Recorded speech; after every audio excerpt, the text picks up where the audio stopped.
विक्रमादित्य को मारने का षड्यंत्र रचा जा रहा था। राजा शंख को जब विक्रमादित्य का पता चला कि वो जंगलों में रह रहा है तो उन्होंने तुरंत एक तांत्रिक को बहुत से धन का लालच देकर बुलाया और उसके साथ मिलकर विक्रमादित्य को मारने की योजना बनाई। योजना के अनुसार तांत्रिक जंगलों में विक्रमादित्य के पास जाकर उसे देवी काली की पूजा करने के बहुत से लाभ बताकर उसे पूजा करने के लिए राजी कर लेगा। जब वे इस क्रिया के लिए सहमत हो जाएंगे तब देवी आराधना के अंतिम चरण को पूरा करने के लिए तांत्रिक उन्हें सिर झुकाकर आराधना संपन्न करने को बोलेगा। जैसे ही विक्रमादित्य अपना सिर झुकाएंगे वैसे ही पेड़ों की आड़ में खड़ा राजा शंख उनका सिर धड़ से अलग कर देगा। योजना बना उसे अंजाम तक पहुंचाने के लिए तांत्रिक जंगलों की तरफ चल पड़ता है। थोड़ी दूरी बनाकर राजा शंख भी उसके पीछे पीछे हो लेते हैं। जब तांत्रिक जंगल में जाता है तो उसे विक्रमादित्य वहां मिल जाता है। योजना के अनुसार तांत्रिक उन्हें पूजा अर्चना के लिए सहमत कर लेते हैं।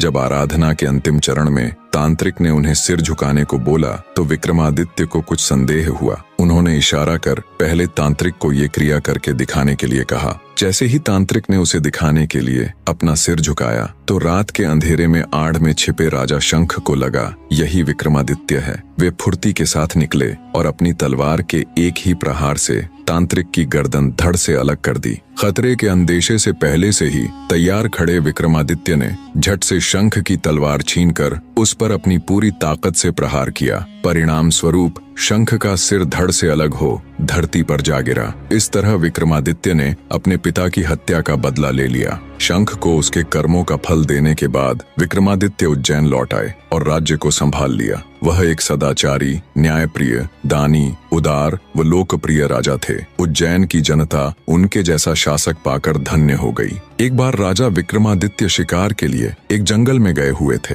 वहां एक हिरण का पीछा करते करते वे बहुत दूर निकल गए और रास्ता भटक गए। घूमते घूमते वे एक महल के सामने जा पहुंचे। वह महल लूतवरण नाम के एक व्यक्ति का था जो उस राज्य का दीवान था। राजा विक्रमादित्य उनके पास गए। दोनों में वार्तालाप हुई। दोनों ने एक दूसरे को अपना परिचय दिया। विक्रमादित्य का परिचय मिलने पर दीवान लूतवरण उनसे मिलकर अत्यंत प्रसन्न हुए। वे उसे अपने राजमहल ले गए और उनका आदर आतिथ्य किया। लूतवरण ने विक्रमादित्य को बताया कि उन्हें इस राज्य के राजा बाहुबल से मिलना चाहिए। वे अत्यंत सरल और धार्मिक राजा हैं। उनके पास एक ऐसा सिंहासन है जो अत्यधिक शक्तिशाली है। कहा जाता है उस सिंहासन को स्वयं महादेव ने इंद्रदेव को भेंट किया था और बाद में इंद्रदेव ने प्रसन्न होकर वो सिंहासन राजा बाहुबल को दे दिया। आगे लूतवरण बोला, आप एक महान चक्रवर्ती सम्राट बन सकते हैं, पर इसके लिए आपको राजा बाहुबल से उनका अतुलनीय सिंहासन मांगना चाहिए।